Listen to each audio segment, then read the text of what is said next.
बिस्मिल्लाहिर्रहमानिर्रहीम। अस्सलाम वालेकुम। उम्मीद करती हूँ आप सब खैरियत से होंगे। आज क्योंकि मेरा वीकली ऑफ भी है तो पूरे दिन मैंने ये इसी सोच में गुजार दिया कि यार आज का व्लॉग करूँ या ना करूँ। लेकिन अब बिला आखिर क्योंकि मैंने अपनी हिम्मत जो है वो बना ली है, और क्योंकि अब मैं उठ के किचन में आई हूँ और मैं अभी इस वक्त चाय बना रही हूँ। चाय बनाते बनाते साथ मैंने कहा कि चले आप लोगों से आज की जो थोड़ी बहुत डेवलपमेंट्स हुई हैं वो भी आपके साथ शेयर कर दें। तो जो मेन डेवलपमेंट है, क्योंकि पाकिस्तान तहरीक इंसाफ की बीट को मैं कवर करती हूँ, तो सबसे ज़्यादा जो डेवलपमेंट्स आती है वो उसी बीट में आती हैं। तो उस हवाले से आपसे बात करते हैं कि आज भी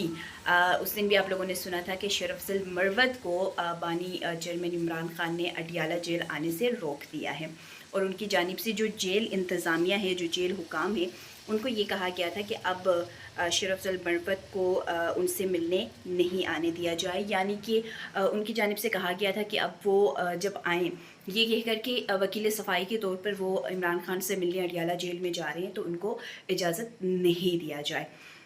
उसके बाद अब हम देख रहे हैं कि पाकिस्तान तहरीक इंसाफ की जो इख्तिलाफ़ात हैं वो शिद्दत इख्तियार कर रहे हैं। ये के बाद दिगर जो रहनुमा हैं पाकिस्तान तहरीक इंसाफ के, उन पर पाकिस्तान तहरीक इंसाफ के जो बानी चेयरमैन हैं इमरान खान, वो नाला हो रहे हैं, नाराज़ हो रहे हैं, उनसे नाखुश हो रहे हैं। बार बार हमने ये ख़बरें तो सुन ली थी कि अडियाला जेल से इमरान खान ने अली अमीन गंडापुर पे नाराज़गी का इजहार कर दिया, नाखुश हैं उनकी कारकर्दगी से, और वो चाह रहे हैं कि वो अच्छी कारकर्दगी जो है अपनी जो पोस्ट उस पर दिखाएं, लेकिन उसके बावजूद वो कोई अच्छा काम नहीं कर पा रहे हैं। ये नाराज़गी उनकी तरफ से बारहा हमने देखा है कि अली अमीन गंडापुर से काफ़ी वो नाखुश थे। तो आज की जो अहम डेवलपमेंट हुई है उसमें हमने यही बानी चेयरमैन से मुलाकात का दिन था इमरान खान से। तो जब उनसे मुलाकात के लिए एक टीम गई, क्योंकि वो जिन जिन से मुलाकात करनी होती है उनसे एक दो दिन पहले उनके नाम दिए जाते हैं कि ये पार्टी वर्कर और ये रहनुमा उनसे मुलाकात के लिए आएंगे, या ये वकला होंगे, उसमें उनकी फैमिली के ये मेंबर्स होंगे, तो ये नाम उनको दिए जाते हैं। तो आज जब उनसे मिलने के लिए गए तो इमरान खान की जानिब से सलमान अकरम राजा को ये हिदायत की गई कि KPK का जो वज़ीर आला अली अमीन गंडापुर हैं वो सूबाई सदारत उनके पास था, तो उनकी जानिब से अब ये कहा गया है कि सूबाई सदारत के ओहदे से उनको हटाया जाए और जुनैद अकबर को सूबाई सदर मुंतखब किया जाए, सूबाई सदर बनाया जाए और उसकी नोटिफिकेशन जो है वो जारी की जाए। ये साफ़ अहकामात जो है वो दे दिए गए हैं। शरफ अफजल मरवत के बाद अब अली अमीन गंडापुर से भी जो नाराज़गी है बानी चेयरमैन की, वो साफ अब सामने आ गई है। सदारत से उनको हटा दिया गया है और जुनैद अकबर को सदर मुंतखब किया गया है। और गुज़िश्ता रोज़ जो PSC का चेयरमैनशिप मुंतखब हुआ, काफ़ी अरसे से चेयरमैन PSC के लिए जो नाम देना था वो अल्तवा का शिकार रहा। पहले शरफ अफजल मरवत का नाम दिया गया, जब शरफ अफजल मरवत के साथ थोड़े बहुत ताल्लुकात अच्छे थे तो उनका नाम जो है चेयरमैन PSC के लिए दिया गया था, लेकिन हुकूमत ने उस पर एतराज़ उठाया और हुकूमत की जानिब से ये कहा गया कि हमें चेयरमैन PSC के लिए किसी संजीदा बंदे की ज़रूरत है, ना कि शरफ अफजल मरवत की। तो वो फिर इल्तिवा का शिकार हुआ, फिर सोचने पे आई पाकिस्तान तहरीक इंसाफ की यार अब किसका नाम दिया जाए। तो उसके बाद शेख वकास अकरम का नाम दिया गया कि शेख वकास अकरम को PSC का चेयरमैनशिप पाकिस्तान तहरीक इंसाफ की जानिब से नामज़द किया गया, लेकिन अगेन उस पर हुकूमत की जानिब से एतराज़ उठाया गया, तो वो फिर मज़ीद इल्तिवा का शिकार रहा। उसके बाद गुज़िश्ता रोज़ 5 नाम दिए गए थे, जिसमें आमिर डोगर, उमर अयूब, शेख वकास अकरम और उनके अलावा जुनैद अकबर थे। उनमें से जो कल वोटिंग भी हुई और उसके बाद जुनैद अकबर को ही चेयरमैन PSC जो है वो मुंतखब किया गया, और आज जो वज़ीर आला अली अमीन गंडापुर को सदारत के ओहदे से हटाया गया है, तो जुनैद अकबर को ही सूबाई सदर मुंतखब करने की इमरान खान ने हिदायत कर दी है। तो इन सब चीज़ों से ये चीज़ तो सामने आ रही है कि पाकिस्तान तहरीक इंसाफ में जो अंदरूनी इख्तिलाफ़ात हैं, जो रहनुमाओं के आपस में जो लड़ाई झगड़े हैं या एक दूसरे से नाखुश जो दिखाई दे रहे हैं, उसमें ये तमाम चीज़ें शिद्दत इख्तियार कर रही हैं। बानी चेयरमैन ख़ुद इस वक्त अडियाला जेल में बैठे हुए हैं, अडियाला जेल में क़ैद हैं, और जो बाहर उनके रहनुमा हैं वो पार्टी को चलाने के लिए जो एक सही परफॉर्मेंस होता है वो नहीं दिखा पा رہے ہیں جس کی وجہ سے وہ خود ناراض بھی ہو رہے ہیں، کیونکہ ان کو تمام تر اپڈیٹس جو ہے وہ باہر کی مل رہی ہوتی ہیں۔ عمران خان نے جو وزیر اعلیٰ الیمن گنڈاپور کو عہدے سے ہٹایا، اس کی مین ریزن، ایک تو صدارت کے عہدے سے ہٹانے کی مین ریزن تو کیونکہ گزشتہ روز جب ہم ایک سورس کے پاس بیٹھے ہوئے تھے تو انہوں نے ہمیں یہ کہا تھا کہ جو گزشتہ احتجاج ہوا تھا 26 نومبر والا، اس میں بھی کافی عمران خان کی جانب سے ناراضگی کا اظہار کیا گیا تھا کہ لوگوں کو یعنی جو بانی کے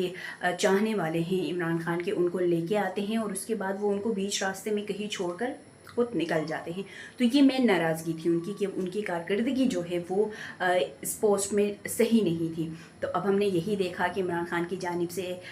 ہدایت کر دی گئی ہے کہ ان کو صدارت کے عہدے سے ہٹایا جائے۔ عالیہ حمزہ جو کہ کافی ایکٹیو بھی ہمیں دکھائی دیتی ہیں اور 16 ماہ تقریباً انہوں نے جیل بھی کاٹے ہیں، تو ان کو بھی اب پنجاب میں ایک عہدہ دیا جا رہا ہے۔ کہا گیا ہے عمران خان کی جانب سے کہ ان کو پنجاب میں موبلائز کیا جائے اور ان کو پنجاب میں کوئی عہدہ جو ہے وہ دیا جائے۔ تو یہ کچھ اپڈیٹ تھی آج کی کہ پاکستان تحریک انصاف کے اندر کے جو اختلافات ہیں وہ شدت اختیار کر رہے ہیں۔ شرف افضل مروت کے بعد اب علی امین گنڈاپور سے بھی بانی چیئرمین عمران خان نے اپنی جو ناراضگی ہے اس کا اظہار کر دیا ہے، اس کو ایک عہدے سے جو ہے وہ اب ہٹا دیا ہے، اور دیگر جو قیادت ہے، جو دیگر رہنمائے ہیں، ان کے بارے میں بھی ہم نے گزشتہ روز ذرائع سے یہ سنا ہے کہ ان سے بھی کافی ناراض ہیں، جن میں زرتاج گل کا بھی نام آ رہا ہے کہ زرتاج گل سے بھی کافی بانی چیئرمین عمران خان جو ہے وہ ناراض ہیں۔ تو اب دیکھتے ہیں کہ اگلی جو میٹنگ ہوگی اس میں عمران خان کی جانب سے کس کس کا نام دیا جاتا ہے کہ کون کون صحیح اپنا کام نہیں کر رہا ہے اور کس کو کام کرنے کی ضرورت ہے۔ اور آج کی میٹنگ میں ایک اور اہم چیز یہ بھی ہوئی ہے کہ ماہرنگ بلوچ سے ملاقات کے لیے عمران خان نے کہا ہے کہ کوئی ٹیم تشکیل دی جائے اور ماہرنگ بلوچ سے بھی ملاقات کیا جائے۔ ساتھ ساتھ جو الیکشن کمشنر بنانے کی تجویز ہے اس پر بھی غور کیا گیا، نام دینے کے اوپر بھی جائزہ لیا گیا۔ تو مین جو آج کی اہم تر ڈیولپمنٹ تھی وہ یہی تھی کہ وزیر اعلیٰ الیمن گنڈاپور کو صدارت کے عہدے سے ہٹا کر جنید اکبر کو صدر منتخب کیا گیا، اور ساتھ جو 28 جنوری کو حکومت کی جانب سے 4th راؤنڈ آف نیگوسیشن کے لیے پاکستان تحریک انصاف کو دعوت دی گئی ہے۔ تو عمران خان کی جانب سے یہ کہا گیا ہے کہ اگر تو 4th راؤنڈ کے لیے وہ بلاتے ہیں اور نیگوسیشن کے ٹیبل پر بیٹھ کر بھی وہ جوڈیشل کمیشن بنانے کے اوپر وہ آمادہ نہیں ہوتے ہیں، تو پھر جیسے کہ انہوں نے کہا تھا کہ مذاکرات جو ہے وہ ختم ہیں تو اس کو ختم ہی سمجھا جائے۔ تو 31 جنوری کی ویسے ہی انہوں نے کہا ہے کہ سول نافرمانی کی جو کال ہے وہ ویسے ہی برقرار ہے۔ تو اب مزید دیکھتے ہیں کہ مذاکرات کا جو ایک وہ دور چل رہا ہے وہ کہاں پہ آ کے بیٹھتا ہے، اور پاکستان تحریک انصاف کے اندر کے جو اختلافات ہیں وہ اب کیا رخ پکڑ لیتے ہیں، وہ اب کہاں جا کے بیٹھتے ہیں کہ اب کس کا نام آ سکتا ہے۔ اب تو سب کے ہی یوں سمجھ لے کہ ایک پریشانی کا وقت آ گیا ہے کہ یار اب کس سے عمران خان جو ہے وہ ناراض ہوں گے، پارٹی کی کس رہنما کی کارکردگی سے وہ ناراض ہو سکتے ہیں۔ تو اس پہ اب ان کو اپنی کارکردگی ٹھیک کرنے کی بات ہے کہ وہ کتنا اپنے آپ کو